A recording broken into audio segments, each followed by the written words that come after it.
ছোট পর্দার জনপ্রিয় অভিনেতা ইয়াশ রোহান। নাটকের পাশাপাশি ওটিটি কন্টেন্টেও নিয়মিত দেখা যায় তাকে। কাজ করেছেন নুসরাত ইমরোজ তিশা, মেহজাবিন, তানিয়া বৃষ্টি, কেয়া পায়েল, সাফা কবির, সামিরা খান মাহি, ফারিন, সাদিয়া আয়মান, তটিনী সহ অনেকের সঙ্গে। তবে এবারই প্রথম ইয়াশ রোহানের বিপরীতে এই প্রজন্মের আলোচিত অভিনেত্রী নাজনীন নিহা অভিনয় করছেন একটি নাটকে। নাটকের নাম অবুঝ পাখি। নাটকটির গল্প হাসান মোহতারিমের। চিত্রনাট্য করেছেন মেজবাহ উদ্দিন সুমন, পরিচালনা করছেন রুবেল হাসান।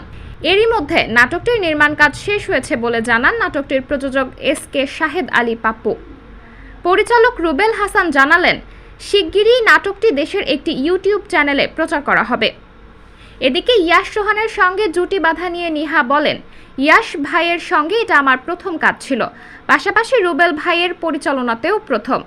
গল্পটি সাময়িক রাজনীতির সঙ্গে কিছুটা হলেও মিলে যাবে। গল্পে অবুঝ পাখিটাও আমি। রুবেল ভাই ভীষণ যত্ন নিয়ে নাটকটি নির্মাণ করেছেন। সর্বোচ্চ অ্যারেঞ্জমেন্ট ছিল গল্প অনুযায়ী সবকিছু যথাযথভাবে ফুটিয়ে তুলতে। ইয়াশ ভাই নিঃসন্দেহে একজন ভালো অভিনেতা, পাশাপাশি খুব সহযোগিতা পরায়ণও বটে। আমি খুবই আশাবাদী অবুঝ পাখি নিয়ে। এদিকে ছোট পর্দায় অভিনয় নিয়ে দুজনেই এখন ব্যস্ত সময় পার করছেন। নিহা ও ইয়াশ দুজনেরই মুক্তির অপেক্ষায় বেশ কিছু নাটক রয়েছে।